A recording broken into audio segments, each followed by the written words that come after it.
تو جس چیز کا منکر دنیا میں کوئی نہیں ہو اس کو زور دے کر منوانے کی ضرورت کوئی نہیں ہے، لیکن جس چیز کا منکر قدم قدم پر ملے اس کو زور دے کر منوانا سمجھ میں آتا ہے۔ اس کے برعکس ایک شخص اجتماع کرتا ہے، لوگوں کے پاس جاتے ہیں، دیگر پکاتے ہیں یا دست چبواتے ہیں، جب پورا مجمع جمع ہوتا ہے تو یہ شخص کھڑے ہو کر کہتا ہے، ارے لوگوں آپ مانتے تو ہیں کہ یہ مسجد ہے لیکن اس مسجد کا جو حق ہے وہ آپ ادا نہیں کرتے ہیں۔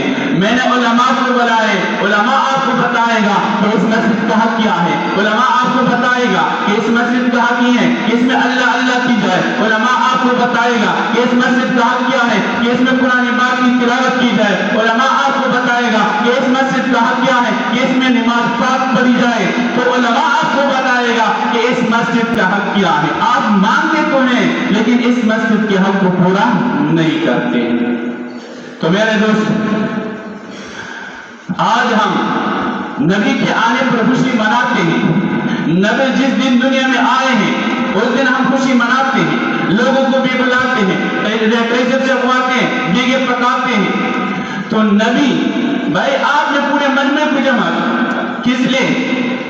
اس لیے میلاد النبی کے نام سے کہ نبی پاک دنیا میں تشریف لائے ہیں، نبی پاک دنیا میں تشریف لائے ہیں، صحیح؟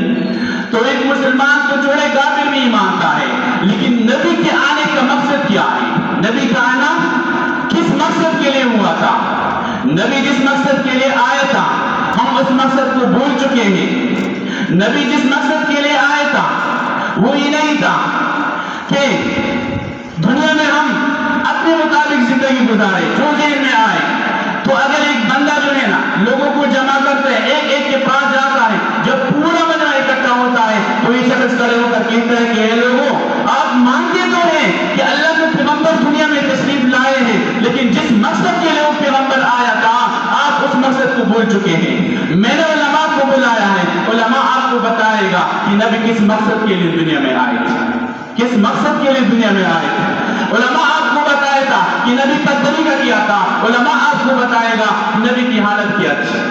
اب اس شخص کا جو یہ زحمت کرنا ہے، اس کا جو تکاوٹ ہے، تکلیف دینا ہے آپ کو اور اپنے آپ کو، یہ سمجھ میں آ جاتا ہے۔ تو میرے دوستو، نبی علیہ السلام کی سیرت اب یہ ہماری مقصد ہے، ہماری زندگی کا مقصد ہے، لیکن ہم بھول چکے ہیں، ہم اس پر عمل نہیں کرتے ہیں۔ اور نبی کے آنے کی خوشی ہے، میں نہیں کہتا ہوں کہ نبی کے آنے کی خوشی نہیں منانی چاہیے۔ نبی کے آنے کی خوشی ہم مسلمان کو ہے۔ مسلمان تب بن سکتا ہے کہ جب نبی کے آنے کی خوشی اس کے دل میں ہو، اس میں ذرا بھی برابر شک آئی مسلمان نہیں کہلایا جا سکتا۔ لیکن دو قسم کی خوشی، ایک چھوٹوں کی خوشی ہے، ایک بڑوں کی خوشی ہے۔ چھوٹوں کی خوشی کیا ہے اور بڑوں کی خوشی کیا ہے؟ میں مثال لے کر سمجھاتا ہوں۔ کراچی سے ایک بندہ نے پشاور تک سفر کیا، جب وہ آیا تو اب بچے گھر میں دو تھے تو دو، تین تھے تو تین، چار تھے تو چار، گھر سے نکل کر راستے میں پویلیاں کرنے لگی۔ راستے پر ایک شخص جا رہا تھا، اس نے پوچھا ارے بچوں خیر تو ہیں آپ آج تو بہت خوش ہیں؟ بچوں نے کہا آج ہمارے گھر انکل آیا۔ اچھا انکل آئے تو کیا ہوا؟ آج ہمارے گھر بریانی پکے گی ہم کھائیں گے، آج ہمارے گھر مرغی پکے گی ہم کھائیں گے۔ اب بچوں کو مہمان آنے کی خوشی نہیں، کھانے کی خوشی ہے، لیکن بڑے بھی خوش ہوتے ہیں مہمان آنے سے۔ اب ان کی خوشی کیا ہے؟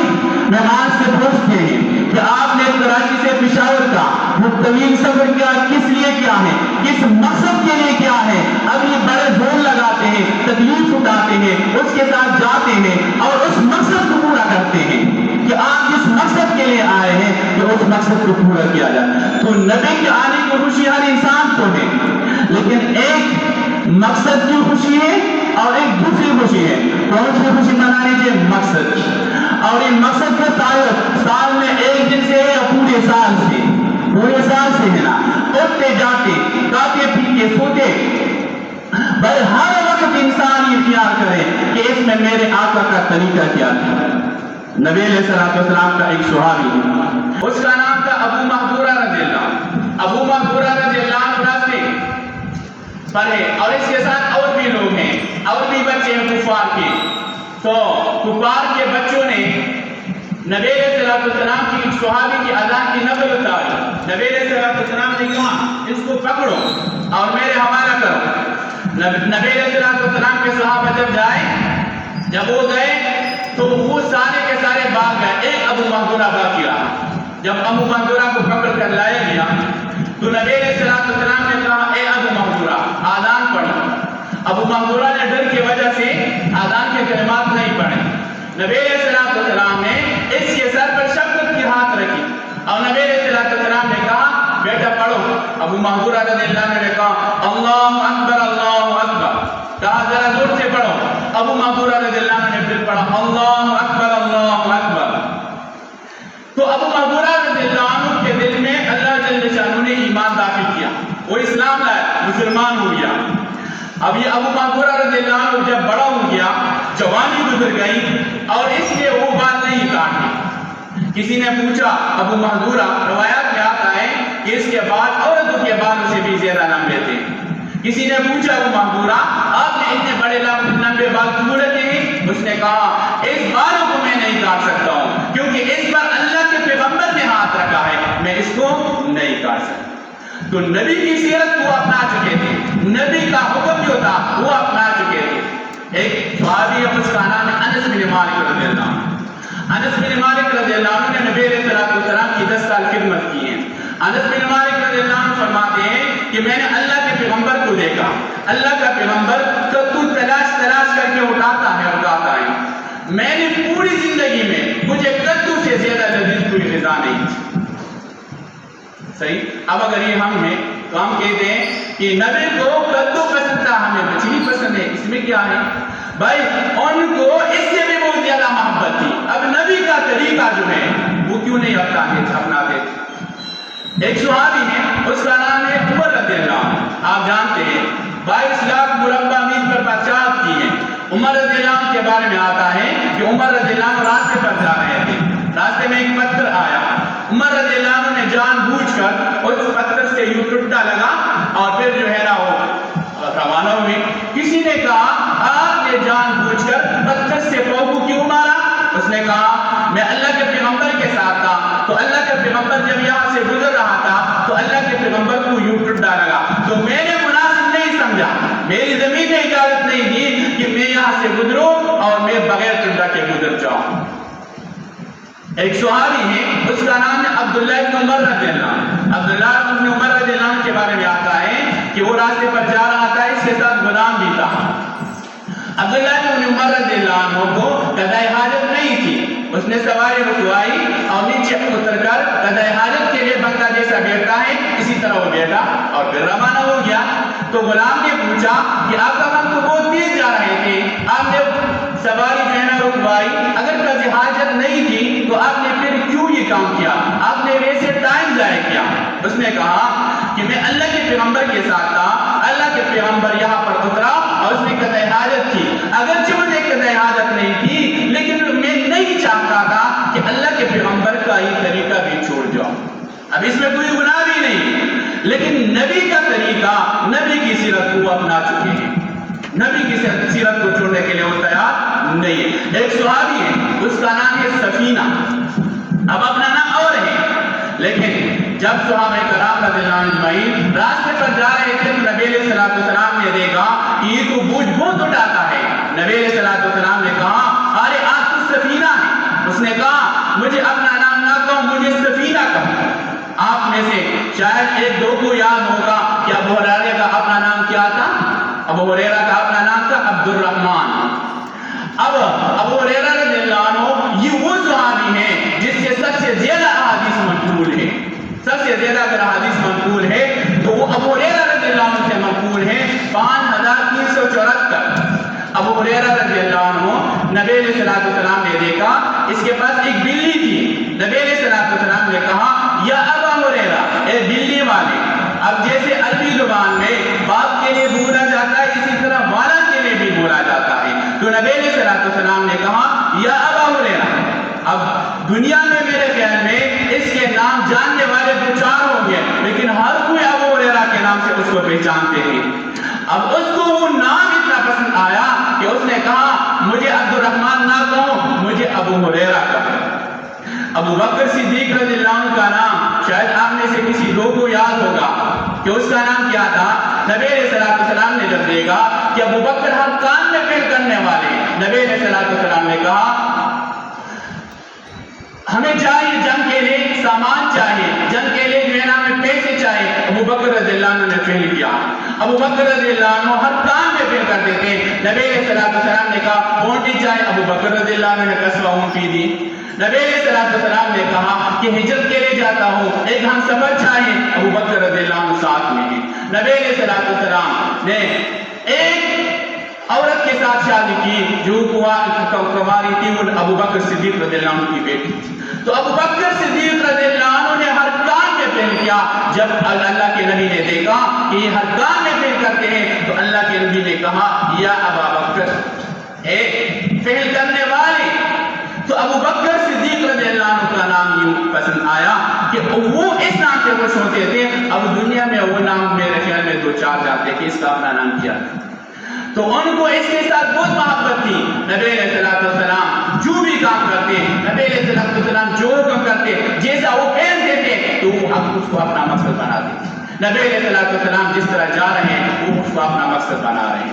ایک کام نبی علیہ السلام نے کیا ہے، بطور عادت کیا ہے یا بطور عبادت کیا ہے یا بطور طریقہ، ان صحابہ نے اس میں یہ کوشش نہیں کی کہ اس کے اندر ہم کیا کریں، تفریق کریں کہ یہ کام اللہ کے نبی نے کیوں کیا، کس لیے کیا، اس میں ثواب ملتا ہے یا نہیں.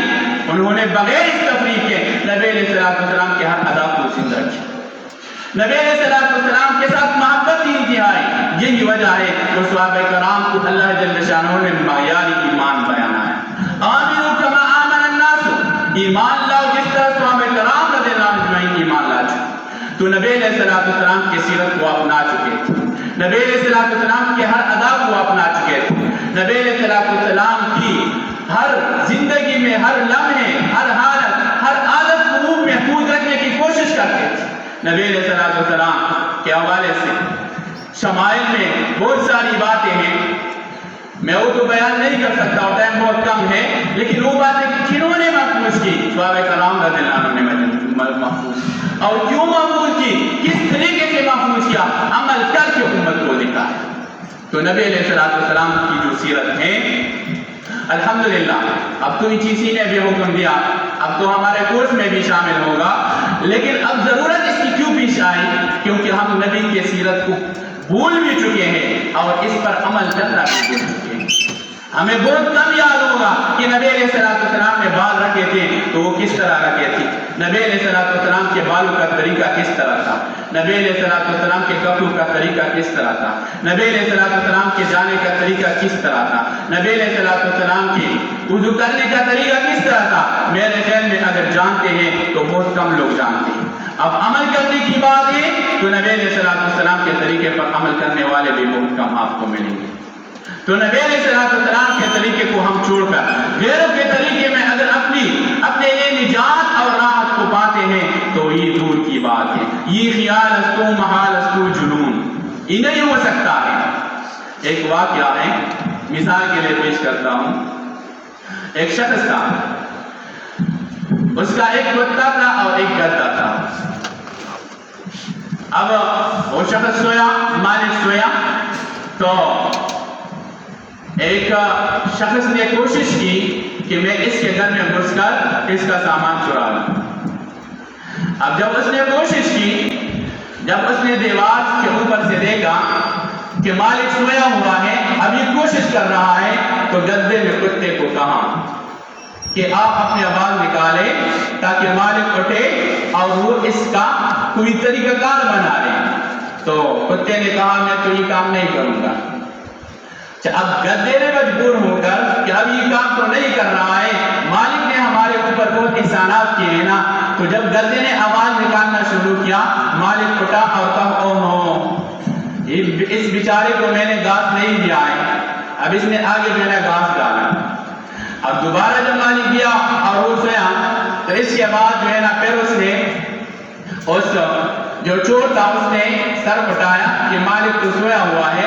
اب جب یہ دوبارہ کوشش کر رہا ہے تو پھر گدھے نے کتے کو کہا کہ آپ جاؤ اور آپ جو ہے نا اپنی آواز نکال نکالے تاکہ مالک اس کے کا کوئی روک تھام کرے۔ تو کتے نے کہا میں تو نہیں کروں گا۔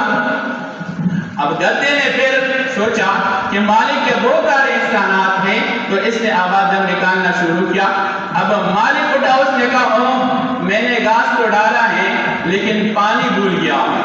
اس نے پانی بھی رکھ دیا، اور جب مالک گیا تو اب تیسری دفعہ اب وہ چور تو باہر موجود ہے نا، جب اس نے سر اٹھایا تو گدے نے پھر کتے کو کہا کہ مالک میرے آواز کو نہیں پہچانتا ہے، آپ جائیں۔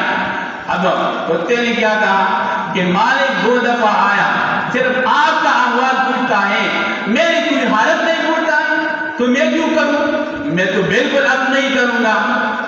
تو جب گدے نے تیسری دفعہ آواز نکالنا شروع کیا تو مالک آیا اور اپنے ساتھ جو ہے نا ایک مضبوط چابک بھی لایا اور گدے کو خوب مارا۔ اب آپ کو ضرورت کس چیز کی ہے؟ گھاس بھی میں نے آپ کو دیا، پانی بھی دیا، اب ضرورت کس چیز کی ہے؟ آپ مجھے کیوں سنے نہیں دیتے ہیں؟ تو جب وہ مالک گیا اور روس گیا تو گدے نے کتے کو کہا ارے آپ کی وجہ سے مجھے جو ہے نا مار پڑی۔ تو کتے نے کیا جواب دیا؟ آپ اپنے کام کو بھول چکے ہو، دوسرے لوگوں کے کام میں آپ حصہ لیتے ہیں نا، آپ نے اب اپنا کام چھوڑ دیا ہے، دوسرے لوگوں کے کام کو آپ کیوں لیتے ہیں اپنے ذمہ؟ اس لیے آپ کو مار پڑی۔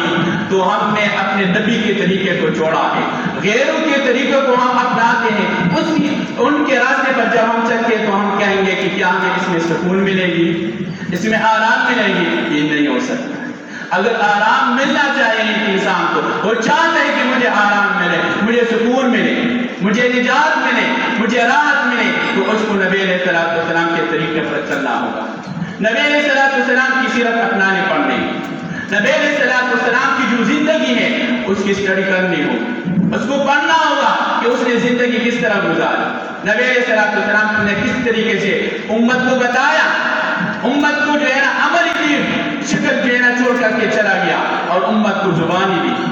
نبی علیہ السلام کی احادیث جو ہے اس میں اقوال بھی ہیں اور اس میں نبی علیہ السلام کی افعال بھی ہیں، نبی علیہ السلام دونوں چھوڑ کر کے چلا گیا ہے۔ تو نبی علیہ السلام کی زندگی کو ہم نے اسٹڈی کرنی ہے۔ اب اس کے لیے انسان کو کیا چاہیے؟ انسان کو چاہیے پہلے ایک انسان ہے نا اور وہ کہے کہ میں ایمان لا چکا ہوں، بھائی اس نے نماز پڑھنا ہے لیکن وہ نماز یوں ادا کرے کہ صبح کے وقت وہ 2 رکعت کے بجائے 3 پڑھے اور عشاء کے وقت 4 رکعت کے بجائے وہ 5 پڑھے، تو یہ کیا اللہ قبول کرے گا؟ نہیں۔ اللہ تعالیٰ نے کبھی نہیں کہا ہے قرآن مجید میں کہ نماز کی رکعت کی تعداد کتنی ہے، پورے قرآن میں آپ کو نہیں ملے گا۔ یہ طریقہ کس نے بتایا؟ یہ طریقہ، یہ رکعت کی تعداد کس نے بتائی؟ اللہ کے نبی نے بتایا ہے۔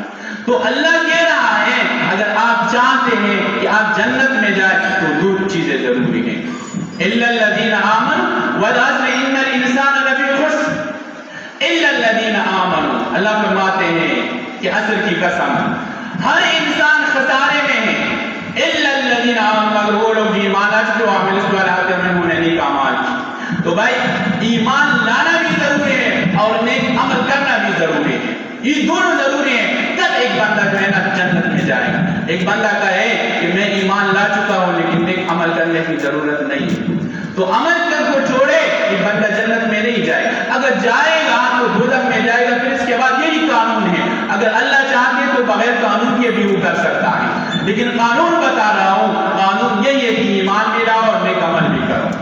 صحیح۔ اب ہم اللہ کے پیغمبر پر ایمان لا چکے ہیں لیکن اللہ کے پیغمبر کے طریقے کو نہیں اپناتے، اس کو فالو نہیں کرتے ہیں، عمل نہیں کرتے ہیں، تو صرف ایمان لانے سے ٹھیک ہے بندہ تو مومن بنے گا، لیکن صرف ایمان لانا ڈائریکٹ جنت میں جانے کے لیے کافی نہیں ہے، عمل کرنا ہے۔ اور عمل اللہ کو کون سا پسند ہے؟ اللہ کو عمل یوں پسند ہے، اللہ پیغمبر سے، اللہ تعالیٰ ہم سے فرماتے ہیں، بولے اے پیغمبر کہہ دو ان سے، ان کنتم تحبون اللہ، اگر تم محبت کرتے ہیں اللہ کے ساتھ، فاتبعونی، میری تابعداری کرو۔ اللہ فرماتے ہیں کہ اے پیغمبر ان سے کہو اگر تمہیں اللہ سے محبت ہے اور آپ اپنے دعوے میں سچے ہیں، فاتبعونی، تو آپ کس کو فالو کرو؟ اللہ کے پیغمبر کو فالو کرو، میری تابعداری کرو۔ یہی اس بات کی نشانی ہے کہ تمہیں اللہ کے ساتھ کیا ہے؟ محبت ہے. تو نبی علیہ السلام کو فالو کرنا، اس کے طریقے پر چلنا یہ اصل ضرورت تھی، اور ہم اس کو چھوڑ چکے ہیں. یہی وجہ ہے کہ مسلمان جو ہے نا کافروں کے ہاتھوں سے وہ مار کھاتا ہے. اب یہ اسرائیل کتنے کم ہیں، لیکن ہم اپنے نبی کے طریقے کو چھوڑ چکے ہیں. مسلمان اس سے کئی گنا زیادہ ہیں، لیکن نبی کے طریقے پر نہیں چل رہے. اگر ان نبی کے طریقے پر ہم یہ چلنا ہے تو یہ بزدلی جو ہے نا نکالنا پڑے گا. یہ کہاں سے آئی؟ ہم نے اپنے نبی کے طریقوں کو جب چھوڑا تو انسان کے اندر بزدلی بھی پیدا ہو جائے گی، دنیا کے ساتھ محبت بھی پیدا ہو جائے گی. یہ کیوں آتی ہے؟ یہ خیر کے طریقے پر چلنے سے. تو نبی علیہ السلام کے طریقے کو اپنانا، نبی علیہ السلام کی سیرت کو اپنانا، یہ زندگی کا مقصد بنانا چاہیے. ایک بندہ کہے کہ میں کیا کامیاب ہونا چاہتا ہوں اور کامیابی کا جو راستہ ہے وہ اس کا الٹ چل رہا ہے. ایک بندہ کہہ رہا ہے کہ میں مردان جانا چاہتا ہوں اور مردان میں وہ جس بس میں سوار ہوا وہ بس جو ہے نا وہ خیبر کی طرف جا رہا ہے، باڑہ کی طرف جا رہا ہے. تو کیا یہ اپنے منزل مقصود پر پہنچ جائے گا؟ نہیں. منزل مقصود پر تب اس میں پہنچنا ہے جب اسی گاڑی میں بیٹھ رہا ہے جو گاڑی لینا چاہ رہے ہیں. تو ہم تو زبان سے کہتے ہیں کہ ہمیں کامیابی ملنی چاہیے، لیکن ہم جس راستے پر چل رہے ہیں نا وہ راستہ اس سے ہٹ کر ہے. نبی کے راستے پر چلنا ہے تب کامیابی آپ نے ملنی. ایک بندہ زبان سے کہہ رہا ہے یار اللہ کے ساتھ محبت بس ضروری ہے، ہمیں نبی علیہ السلام کے ساتھ محبت ہے. دل صاف ہونا چاہیے، دل صاف ہونا چاہیے، لیکن عمل کے ساتھ ہم نہیں دکھاتے ہیں بھائی، عمل نہیں کرتے ہیں. لیکن دعویٰ کیا ہے؟ نبی کے ساتھ محبت ہے. دعویٰ یہ کہ اللہ کے ساتھ محبت ہے، اور اندر میں کیا ہے؟ اور زبان سے ہی ہے، دعویٰ تو ہی ہے لیکن اندر میں محبت ہے یا نہیں؟ عمل نہیں کرتے ہیں، اندر ہے یا نہیں؟ تو اب ایک دو آدمی نا، ایک چیز ہے اور اس کے اوپر سر جو ہے نا ڈھکن بند ہے. اب ایک کہہ رہا ہے کہ اس کے اندر پانی ہے، دوسرا کہہ رہا ہے کہ نہیں اس کے اندر پیشاب ہے. اب پتہ کیسے چلے گا؟ پتہ یوں چلے گا جب آپ جو ہے نا سر اٹھائے اور اس کو یوں کریں تو پتہ چل جائے گا کہ پانی آ رہا ہے یا پیشاب ہے. صحیح. تو ہم تو دعوے تو ہمیں ہے کہ نبی کے ساتھ محبت ہے، لیکن عمل سے پتہ چلے گا کہ اندر محبت ہے یا نہیں. باہر افعال کیا کام کر رہے ہیں؟ افعال ٹھیک کام کر رہے ہیں، آزاد ٹھیک کام کر رہے ہیں، میرا جو فعل صادر ہو رہا ہے مجھ سے وہ ٹھیک ہے یا نہیں، اس سے پتہ چل جائے گا. صحیح. تو نبی کے محبت کو اور نبی کے طریقے پر اللہ جل شانہ ہمیں وہ چلنے کی توفیق کرے. وآخر دعوانا الحمدللہ.